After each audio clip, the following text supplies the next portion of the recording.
hole to drill for this shower head. I'm going to do a quick video on how we drill that tile out, and then we'll put it up. We're going to start at an angle and bring the drill up.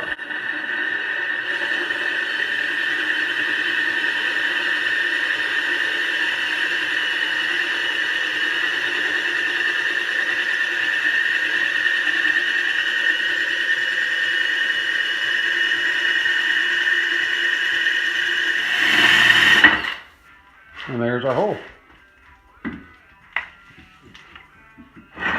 And the black mark will rub right off. And it'll come off for sure when we grout. And we get the rest of the grouting done and wipe it off then.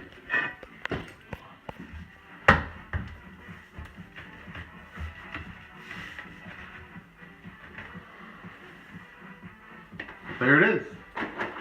Pretty simple and easy to drill a hole in a tile when you need to. If you enjoyed this video, be sure to click the subscribe button.